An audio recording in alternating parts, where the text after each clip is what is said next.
बिस्मिल्लाहिर्रहमानिर्रहीम और अस्सलामुअलैकुम। 2 अगस्त पाकिस्तान में इतवार की रात आसिम मुनीर्स डिफैक्टो फॉर्म 47 मिलिट्री राज डे 246। आज की अहम तरीन ख़बरों की तरफ जाने से पहले आपको याद करवा दूं कि अब से थोड़ी देर बाद, मतलब चंद घंटे के बाद, हम वाशिंगटन डीसी में पाकिस्तानी एम्बेसी के सामने इकट्ठे होंगे, जहां पर हम कश्मीर में जारी कत्ल व गारत के ख़िलाफ़ एहतजाज करेंगे। इस वक्त वाशिंगटन डीसी में तकरीबन दिन का 1:30 बज चुका है। मैं ज़रा वाशिंगटन डीसी से दूर हूँ, एक एयरपोर्ट पे हूँ जहाँ से मैं फ़्लाइट ले रहा हूँ, और इंशाल्लाह अगले 2-2.5 घंटों के अंदर मैं वाशिंगटन डीसी में पहुँच जाऊँगा और 5 बजे हमारा एहतजाज है। इस वक्त तकरीबन 4 घंटे रह गए हैं वक्त। अगर आप इस व्लॉग को देख सकें और आप वाशिंगटन डीसी के गिरदो नवा में हों तो ज़रूर तशरीफ़ लाइए इस एहतजाज पर और शामिल होइए इस आवाज़ में, जो कि हम मासूम कश्मीरी बच्चे, बुज़ुर्ग और नौजवानों को वहाँ पर जो शहीद किया जा रहा है सिर्फ़ इसलिए कि वो अपने हकूक़ मांग रहे हैं। और ये सिर्फ़ कश्मीर में नहीं, आपने देखा डी चौक में भी हो चुका, मुरीद के में भी हो चुका। पाकिस्तान में जहाँ पर लोग खड़े होते हैं अपनी आवाज़ बुलंद करने के लिए, अपने हकूक़ मांगने के लिए, उनको वहाँ पर शहीद कर दिया जाता है, उनको गोलियाँ मार दी जाती हैं। अगर हम आज नहीं बोलेंगे तो कल को ये गोली हमारे घर तक, मतलब हर पाकिस्तानी के घर तक भी आएगी। इसलिए आज हमें हर सूरत कश्मीरियों के साथ खड़े होना है। अब चलते हैं ज़रा आज की ख़बरों की तरफ। आज की पहली अफसोसनाक ख़बर आपके सामने रखते हैं सवात से। सवात में आज अमन रैली थी। वहाँ के लोग अमन मांग रहे हैं क्योंकि वहाँ पर मिलिट्री जर्नल्स ने अपनी जो इनकी स्ट्रेटजिक डेप्थ होती है और दूरअंदेशी होती है, उसका सबूत देते हुए अफ़गानिस्तान से दहशतगर्दों को वापस लाकर सवात और दूसरी वैलीज़ के अंदर बसाया था। याद कीजिए, ये सब कुछ हमारी हुकूमत के दौरान शुरू हुआ था। उस वक्त प्राइम मिनिस्टर इमरान खान और हमारी जो काबीना थी, उन्होंने सभी लोगों को इस पर बुलाया क्योंकि मिलिट्री जर्नल्स का ये मशवरा था कि दहशतगर्दों को वापस लाकर खैबर पख्तूनख्वा के अंदर बसाया जाए। आपको पता है वो गुड तालिबान बैड तालिबान वाला जो सारा मंजन है जो हमारे मिलिट्री जर्नल्स बहुत अरसे से बेचते आ रहे हैं, उसी के तनाज़र में इन्होंने कहा था कि हमें दहशतगर्दों को वापस लाकर KPK के मुख्तलिफ़ इलाकों में बसाना है। जब ये इनिशिएटिव लिया गया, इमरान खान साहब ने अपनी काबीना का इजलास बुलाया और अपनी जो किचन कैबिनेट थी वो भी, और असम्बली के डिफरेंट मेंबरान को भी, और खैबर पख्तूनख्वा के जितने भी मेंबरान थे उन्होंने ओवरवेलमिंगली इसे रिफ्यूज़ कर दिया। इसलिए हमारी गवर्नमेंट के अंदर ये काम ना हो सका। हमारी गवर्नमेंट जाने के बाद, और ये सिर्फ हम नहीं कह रहे, जनरल बाजवा ने भी बाद में कहा था कि ये नहीं हो सका था, लेकिन बाद में इस काम को मुकम्मल किया गया जब सारा इक़्तिदार मिलिट्री जर्नल्स ने पूरी तरह से अपने हाथ में ले लिया। अब सवात से हमें ये ख़बर आई है कि वहाँ पर जो अमन रैली हो रही थी उसमें एक धमाका हुआ है, और वो शायद धमाका जो है किसी ने अपने आप को बारूद बांध के वो धमाका कर दिया, और उससे शुरू में जो नंबर आया वो 10 अफराद की शहादत का आया, लेकिन उसमें बताया ये जा रहा है कि शहादतें बहुत ज़्यादा होंगी। हमारे पास वीडियो भी है जो यूट्यूब के रूल्स की वजह से आपको नहीं दिखा सकते। फिर से दोबारा मैं जो हमारा व्हाट्सएप चैनल है उस पर आपको वीडियो भेज दूंगा, लेकिन बहुत ही खौफनाक वीडियो है जिसमें लोगों के जिस्म के परखच्चे उड़ रहे हैं, और ये तमाम लोग जो हैं ये अमन मांग रहे थे। इनकी सारी की सारी ये जो इनके साथ हुआ है इसी के ख़िलाफ़ ये आवाज़ उठा रहे थे कि हमारे इलाके में दहशतगर्द क्यों हैं। ज़ाहिर है बाद में जब लोग आ जाते हैं, दहशतगर्द मुकम्मल कब्ज़ा कर लेते हैं, तो फिर हमारे मिलिट्री जर्नल्स एक तरफ तो हमें ये बताते हैं कि हमने 1 साल के अंदर 40,000 ऑपरेशन कर दिए, या 3 साल के अंदर हमने 70,000 मिलिट्री ऑपरेशन कर दिए। जितने भी साबिक रिटायर्ड मिलिट्री अफसरान जिनके साथ मेरी बात होती है, जब मैं उनसे पूछता हूँ तो वो कहते हैं कि हमें खुद समझ नहीं आती DG ISPR इस तरह की फ़िगर्स क्यों देते हैं, इस तरह के दावे क्यों करते हैं। ये हमाकत है ये कहना कि साल में 40,000 ऑपरेशन कर दिए। इतनी बार तो DG साहब ने बर्फ़ नहीं लिए होंगे, मतलब इतनी बार तो उन्होंने कोई काम भी ऐसा नहीं किया होगा जो खाना पीना सोना या नॉर्मल इंसानी जिस्म करता है, जितने वो ऑपरेशन गिनवा देते हैं। मतलब पता नहीं खांसी लेने को भी उन्होंने ऑपरेशन का नाम रखा हुआ है। एक तरफ हमें बताते हैं कि सिर्फ 1500 दहशतगर्द हैं पूरे बलूचिस्तान के अंदर, फिर हमें बताते हैं हमने 40,000 ऑपरेशन कर दिए हैं। भाई 1500 दहशतगर्दों के लिए अगर आपने 40,000 ऑपरेशन किए और फिर भी दहशतगर्द रोज़ बलूचिस्तान के तूलो अर्ज़ के अंदर रोज़ हमें यही बताया गया ना कि बलूचिस्तान के अंदर 1500 टोटल दहशतगर्द हैं। तो अगर 40,000 ऑपरेशन कर दिए वहाँ पर, आपने चलें 20,000 कर दिए, आपने वहाँ पर चलें 10,000 कर दिए, तो आपसे वो 1500 दहशतगर्द जो हैं वो ख़त्म नहीं हुए। तो अब ये जो सूरत हाल सवात के अंदर हुई है वो आपको हमने बता दी कि वहाँ पर अमन रैली के अंदर धमाका हुआ है, किसी ने अपने आप को बारूद बांध कर धमाका कर दिया है और उससे 10 अफराद कम से कम, ये इनिशियल नंबर्स हैं, शहीद हुए और बहुत सारे ज़ख्मी हुए हैं। तो ये तो हो गई सूरत हाल सवात की। अब एक तरफ मैंने जैसे आपको कहा कि बलूचिस्तान जल रहा है, 1500 दहशतगर्द थे जिनके लिए हमने हज़ारों ऑपरेशन कर दिए, और दूसरी तरफ गौर कीजिए सवात में अब हमारे जर्नल्स की प्रायोरिटी क्या है, वो अगली खबर आपके सामने रख देते हैं। वो खबर ये है कि DGISPR की समर इंटर्नशिप 2026 में तलबात के साथ खुसूसी नशिस्त। DGISPR ने कौमी सलामती, दहशतगर्दी और सोशल मीडिया के ज़िम्मेदाराना इस्तेमाल पर तलबा से खुसूसी नशिस्त की।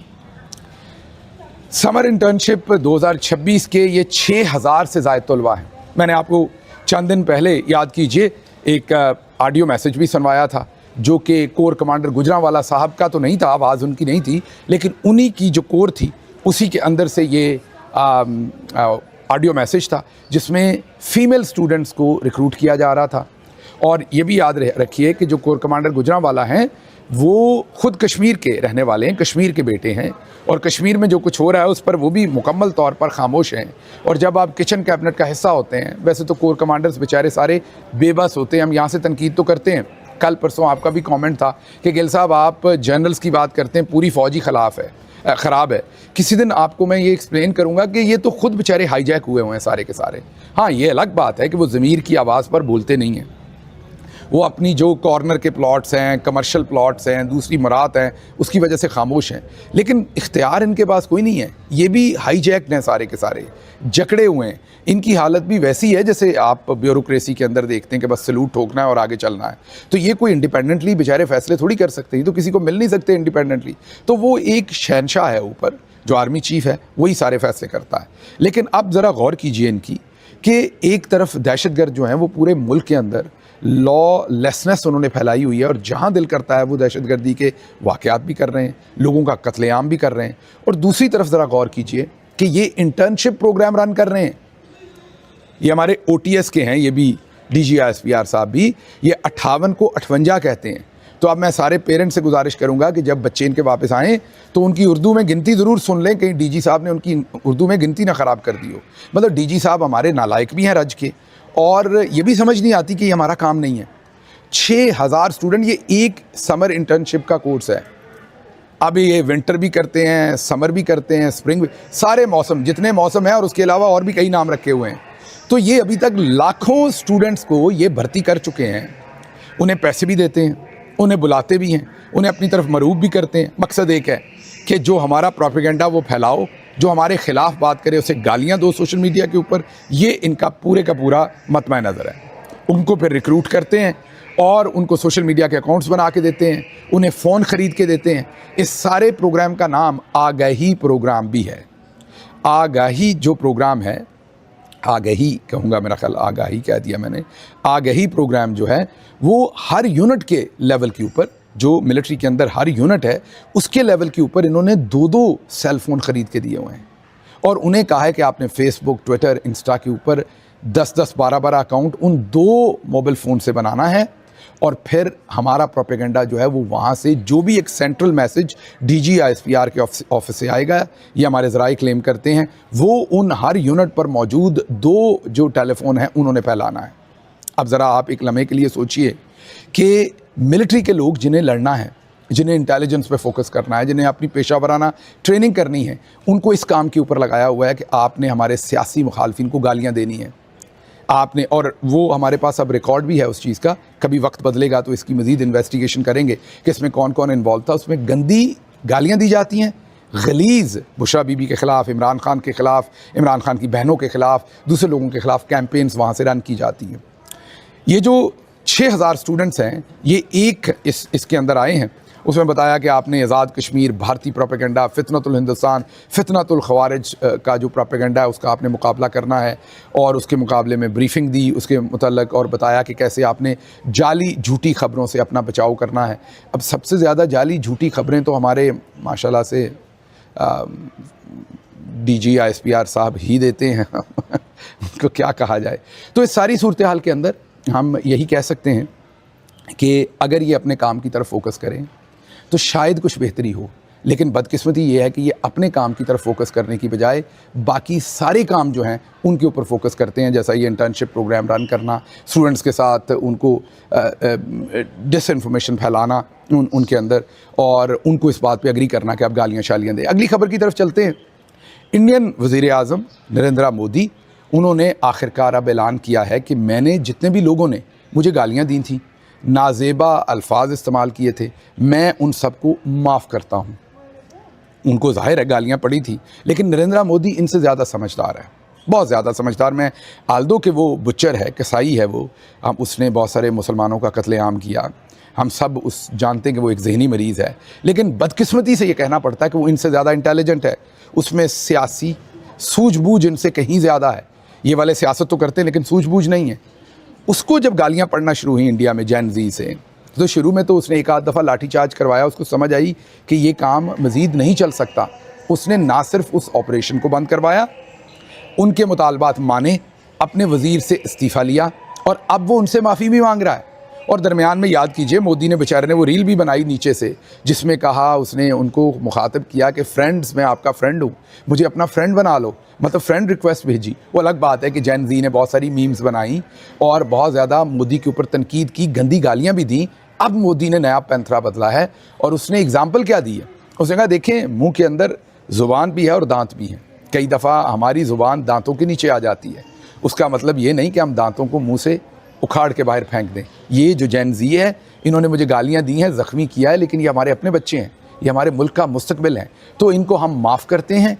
इनके ख़िलाफ़ जिसने मुझे गालियाँ दी, कुछ भी किया, सबको माफ़ी, और किसी के ख़िलाफ़ कोई एक्शन नहीं होगा। मोदी समझदार है, उसे पता है कि अगर लोगों को मज़ीद मैंने निशाना बनाया तो मेरे ख़िलाफ़ एक पूरे का पूरा सियासी महाज जो है वो तगड़े तरीके से खड़ा हो जाएगा।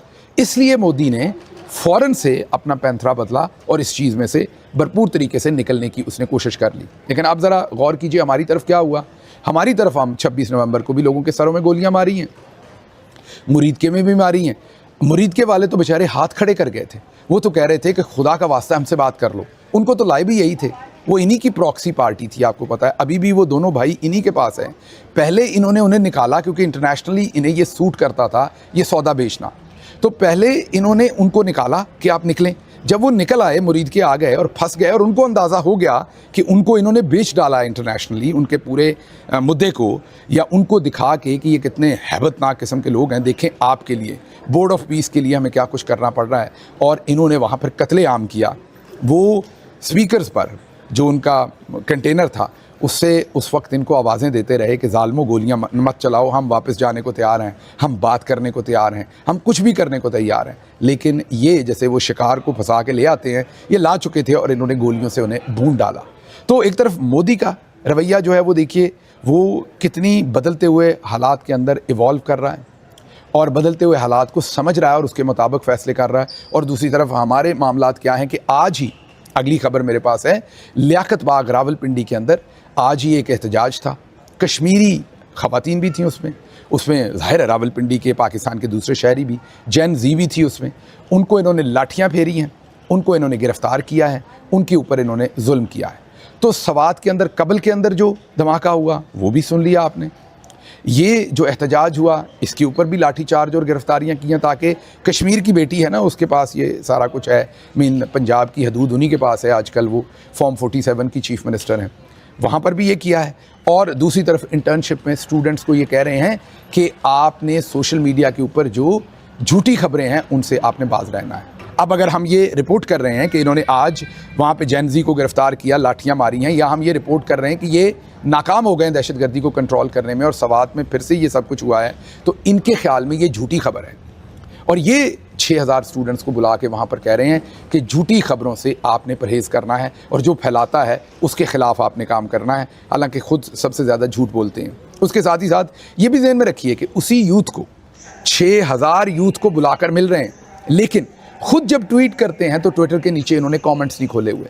मैंने कल भी DG ISPR को कहा कि डरिए मत, आप ही ने हमें बताया था कि हमारी यूथ जो है वो बड़ी बाशऊर है, अभी वाली जो प्रेस कॉन्फ्रेंस थी उसमें DGISPR साहब ने कहा था कि पाकिस्तानी नौजवान बहुत बाशऊर हैं। अब ट्विटर पर तो हर जगह पर ज़्यादा नौजवान ही है, आबादी का हमारा जो तनासब है उसमें नौजवानों की आबादी सबसे ज़्यादा है, स्टेक भी सबसे ज़्यादा उनका है, हक भी सबसे ज़्यादा उनका है राय देने का, क्योंकि आगे उनका मुस्तकबिल है।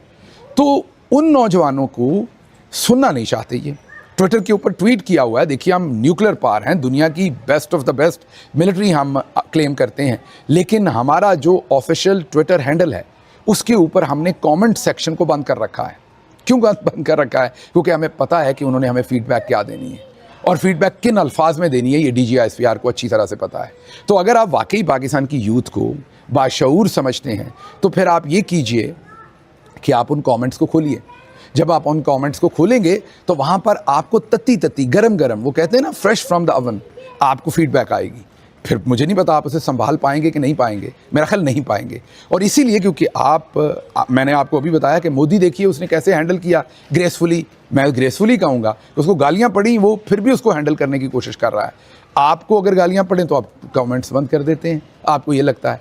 तो आपका मतलब जो पूरे का पूरी आपकी जो स्ट्रेटजी है वो यही है कि बस प्रोपेगेंडा फैलाओ और वापस फीडबैक अवाम जो दे उसकी तरफ मत जाएं। अच्छा जी, आगे मरियम नवाज़ ने बनना था इमरान खान। मरियम नवाज़ हर वो काम कर रही है जो इमरान खान ने किया और वो दिन रात कोशिश कर रही है कि मैं किसी तरीके से इमरान खान बन जाऊं। लेकिन बदकिस्मती देखिए, हमारा सुहेल अफरीदी जो है वो मरियम नवाज़ बनना चाह रहा है। अब खबर ये आई है कि नवाज़ शरीफ कैंसर हॉस्पिटल, मरियम नवाज़ हेल्थ क्लिनिक वगैरह के नाम तो मरियम नवाज़ ने अपने और अपने अब्बा के नाम पर रख दिए, आप सबको याद है। अब ये एक नई सूरत हाल हमारे सामने आई है कि खैबर पख्तूनख्वा में पेशावर के इर्द गिर्द सुहेल अफरीदी बाईपास रोड बनाया गया है। ये तख्ती देख लीजिए, इसके ऊपर बाकायदा ये जो रोड है, ये जो बाईपास है, शायद 6 किलोमीटर है, पता नहीं कितना, छोटा ही प्रोजेक्ट है, कोई बहुत बड़ा प्रोजेक्ट नहीं है, लेकिन इसका नाम ही सुहेल खान अफरीदी बाईपास रोड रखा गया है। इमरान खान को ये चीज़ें बिल्कुल पसंद नहीं हैं और वो कभी भी अपना नाम भी कहीं नहीं रखने देना चाहते। मुझे याद है हमारी हुकूमत के दौरान बुज़दार साहब ने सेवरल टाइम्स, एक दफ़ा नहीं सेवरल टाइम्स, क्योंकि बुज़दार साहब भी ज़ाहिर है इसी सिस्टम की प्रोडक्ट थे, उनको भी लगता था कि इमरान खान को मैं ज़्यादा प्लीज़ कर लूँगा, ज़्यादा खुश कर लूँगा इस तरह की हरकतें करके, इस तरह की खुशामद करके। तो उन्होंने सेवरल टाइम, ये मेरी इन्फॉर्मेशन में है, इवन मुझे भी उन्होंने कहा कि आप खान साहब को मनाएं कि फ़लाँ चीज़ का नाम जो है वो हम इमरान खान के नाम पर रख दें। मैंने बात भी की उनसे, क्योंकि मैं चीफ़ मिनिस्टर के साथ था और उन्होंने मुझे कहा कि आप खान साहब को मनाएं कि फ़लाँ प्रोजेक्ट का नाम हम उनके नाम पर रख दें। इमरान खान साहब ने आगे से एक ही जवाब दिया कि कायद-ए-आज़म फ़ातिमा जना साहबा या दूसरे जो हमारे अकाबरीन पाकिस्तान बनाने में जिन्होंने अपना रोल परफॉर्म किया था, उनमें या किसी बड़े जो गुज़र चुके दुनिया से शायर, अदीब, उनके नाम ढूंढें और उनके नामों के ऊपर ये प्रोजेक्ट्स रखें। मेरे नाम पे आपने ख़बरदार मेरे या मेरे ख़ानदान में से किसी के नाम पर किसी प्रोजेक्ट का नाम नहीं होना चाहिए जो सरकारी पैसे से बन रहा है। लेकिन अब सुहेल खान अफरीदी साहब ने इस सड़क का नाम जो है, जो खबर सामने आई है, वो अपने नाम पर रखा है। अब पता नहीं, ये हो सकता है तख्ती बनाने वाले की गलती हो, ये भी नहीं पता, क्योंकि इतनी अहमकाना हरकत करने की वैसे कोई ज़रूरत थी नहीं। ये हुई क्यों है इसके बारे में मुझे मालूम नहीं है। उसके बाद जी साकिब बशीर साहब ने, क्योंकि पाकिस्तान तहरीक इंसाफ ने एक तरफ तो एक पटिशन दी है कि साकिब बशीर ने बहुत ही इंपॉर्टेंट ये मुद्दा उठाया है। वो कहते हैं कि एक तरफ PTI ने कैद तन्हाई के ख़िलाफ़ दरख्वास्त दायर कर रखी है कि इमरान खान को कैद तन्हाई है, और फिर सुप्रीम कोर्ट में मुलाकातें ना होने और इलाज के लिए अस्पताल मुंतकली की दरख्वास्तें दायर कर रखी हैं कि PTI सुप्रीम कोर्ट में कहती है कि कैद तन्हाई में भी रखा हुआ है, मुलाकातें भी नहीं करवा रहे और इलाज भी नहीं करवा रहे। वो कहते हैं दूसरी जानब बैरिस्टर गौहर कह रहे हैं कि मेरे पास जेल में इमरान खान के हालात के हवाले से मुकम्मल खबर आ गई है, वो बिल्कुल ठीक है। आपको याद होगा कि अलीमा खानम साहबा ने भी वो जो ब्लड प्रेशर हाई की खबर थी उसकी तरदीद की और कहा ये कि उनके पास ऐसी कोई इन्फॉर्मेशन नहीं है कि इमरान खान का ब्लड प्रेशर ज़्यादा है। उन्होंने उसमें मंतक ये दी कि ये ऐसी खबर फैला के असल में आने वाले दिनों में इमरान खान की ज़िंदगी के साथ क्या कुछ करना चाहते हैं, जो ये ऐसी खबरें फैला रहे हैं, क्योंकि इमरान खान तो बिल्कुल सेहतमंद है। अब इसी मंतक के तहत मेरे ख्याल में इस खबर को तरदीद करने की बजाय इसके ऊपर ज़्यादा ज़ोर शोर से आवाज़ उठानी चाहिए थी कि ये खबरें आ रही हैं, सहाफ़ी दे रहे हैं, इंडिपेंडेंट जर्नलिस्ट ये खबर दे रहे हैं, और ऐसे जर्नलिस्ट जो पहले इमरान खान की आंख की खबर दे चुके और वो दुरुस्त निकली। तो हमें इमरान खान का फौरी तौर पर मेडिकल चेकअप चाहिए, लेकिन हम उसके ऊपर एफर्ट नहीं कर रहे।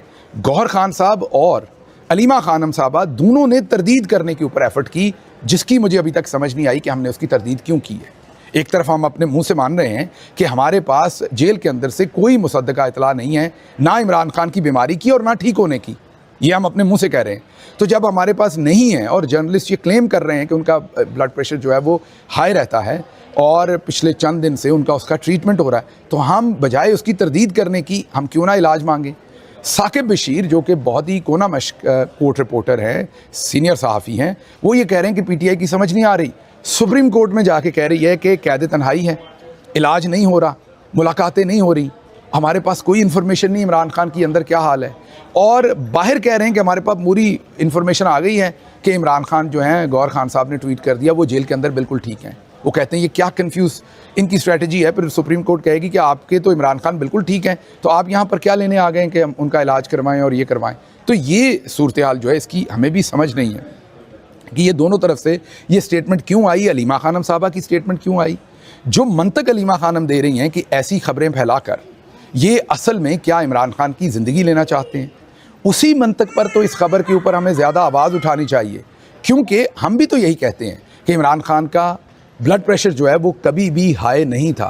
वो एक माशाल्लाह परफेक्ट मेडिकली अगर आप कहें, फिज़िकली कहें तो एक परफेक्ट वो शेप में थे। तो ऐसी सूरत हाल में ये कहना कि इमरान खान का ब्लड प्रेशर, अब खबरें आना कि इमरान खान का ब्लड प्रेशर ऊपर रहना शुरू हो गया है, तो हमें भी तो ख़तरा यही है कि ये उनकी ज़िंदगी के साथ खेल रहे हैं।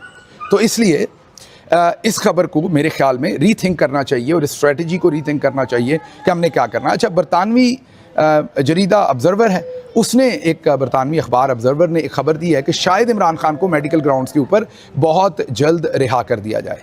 इस खबर को अगर आप पढ़ें तो इसके अंदर कोई स्कूप नहीं है, कोई उनके पास इनसाइड इन्फॉर्मेशन नहीं है कि मेडिकल ग्राउंड्स पर वो फारिग जेल से रिहा हो रहे हैं या नहीं। उनके पास उनका ये एनालिसिस है, वो माजी में नवाज़ शरीफ का हवाला देते हैं, आजकल की सूरत हाल, इमरान खान की हेल्थ, उनकी जो सॉलिटरी कन्फाइनमेंट है, तो एक तज्ज़िया और उनका ओपिनियन है कि ये होना चाहिए। इसके अंदर कोई ऐसा स्कूप नहीं है कि उन्होंने ये कह दिया है कि रिहाई हो रही है तो मेडिकल ग्राउंड्स पर वाकई रिहाई हो रही है। उनके पास ऐसी कोई इनसाइड इन्फॉर्मेशन नहीं है, उन्होंने सिर्फ एक एनालिसिस रन किया है जो इस वक्त गिवन एनवायरनमेंट है उसके अंदर। आखिर पर मैं आपको एक दफ़ा फिर याद दहानी करवाऊँगा, अब से चंद घंटे के बाद वाशिंगटन DC में पाकिस्तानी एम्बेसी के सामने हम इकट्ठे हो रहे हैं कश्मीर में होने वाली कत्लो गारत पर आवाज़ उठाने के लिए। अगर आप वाशिंगटन DC में मौजूद हैं या उसके गिरदो नवा में कहीं पर भी हैं जहां पर आप अगले 3-4 घंटों के अंदर पहुंच सकते हैं, तो बेशक आधे घंटे के लिए आइए। 5 बजे वाशिंगटन DC में पाकिस्तानी एम्बेसी के सामने मैं आपका इंतज़ार करूंगा। हम हमेशा ये कहते हैं कि जुल्म के ख़िलाफ़ हमें आवाज़ उठानी चाहिए। हम हमेशा ये कहते हैं कि पाकिस्तान का ये जो सिस्टम है वहाँ गरीब को पूछने वाला कोई नहीं है, आम आदमी को पूछने वाला कोई नहीं है। हम ये भी गिला करते हैं कि पाकिस्तानी कौम जो है वो बाहर नहीं निकलती। हम ये भी कहते हैं पाकिस्तानी जेनज़ी बाहर नहीं निकलती। हम इंडिया में जब जेनज़ी बाहर निकली तो हमने ये सारी बातें की कि देखिए वो बाहर निकले हैं, हमारे लोग जो हैं वो बाहर नहीं निकलते। हम हमेशा ये बातें कहते हैं, लेकिन आप गौर कीजिए कि कश्मीरी पिछले कई महीनों से ना सिर्फ बाहर खुले आसमानों के नीचे बैठे हैं, बल्कि अभी तक वो 100 के करीब, 80 से 100 के दरमियान अपनी जानों का नजराना दे चुके हैं। नन्ही बच्ची आमना हो या नौजवान उसामा जमील जो PhD डॉक्टर था वो हो, या कमांडर फ़ारूक जो 70 साल से ऊपर के बुज़ुर्ग हों, सब ने इस जो इस्तेहसाल हो रहा है उसके ख़िलाफ़ लड़ते हुए सीनों पे गोलियां खाई हैं। सभी ने अपनी ज़िंदगियां दी हैं, माओं ने अपने बच्चे दफन किए हैं, लेकिन उन्हें कोई मलाल नहीं है। वो समझती हैं कि उनके बच्चे जो हैं हक़ की राह पर खड़े होकर शहीद हुए हैं। ये सब हमारे बहन भाई हैं। अगर आज हमने इनसे मुंह मोड़ा, इनके लिए खड़े ना हुए, तो कल को यही गोली हमें भी दस्तक देगी। एक खबर चलते चलते और भी ले लीजिए कि आज ISPR साहब ने खबर दी कि पाक फ़ौज ने रावलाकोट के अंदर एक मेडिकल कैंप लगाया है, जहां पर उन्होंने अदाद शुमार दिए कि अभी तक इतने 100 लोगों ने, 700 लोगों ने, कि 600 लोगों ने हमसे दवाई भी ली है। ज़रा गौर कीजिए कि एक तरफ हम उन्हें गोलियां दे रहे हैं, बुखार की, मैं बुखार की बात कर रहा हूँ, बुखार की, ज़ुकाम की, वो वाली गोलियां, कैप्सूल्स हम उन्हें दे रहे हैं, और दूसरी तरफ हम उन्हें दूसरी गोलियां दे रहे हैं। ये तस्वीर देखिए, लोग खड़े हैं और दरमियान में ये वो सारे खौल पड़े हुए हैं, गोलियों के शेल पड़े हुए हैं जो कश्मीरियों के ऊपर चलाई गई, जो उनके जिस्मों के अंदर मारी गई, उनके सीनों पर मारी गई, उनके सरों पर मारी गई, उनके मुंह पर मारी गई, जिससे 100 के करीब लोग, 80 से 100 के दरमियान लोग क्लेम किया जा रहा है कि कश्मीर के अंदर शहीद हो गए हैं। तो एक तरफ मेडिकल कैंप लगाकर जो है वो गोलियां दे रहे हैं और दूसरी तरफ उन्हें गोलियां मार रहे हैं। ये है वो प्रोपेगेंडा कि एक तरफ हमने अपना ये वाला इमेज दिखाना है और दूसरी तरफ हमने उनको सीधी गोलियां मारनी, लेकिन उनके हकूक़ की बात हमने नहीं सुननी। तो आपसे मुलाकात होती है 5 बजे वाशिंगटन DC में पाकिस्तानी एम्बेसी के सामने। पाकिस्तान जिंदाबाद।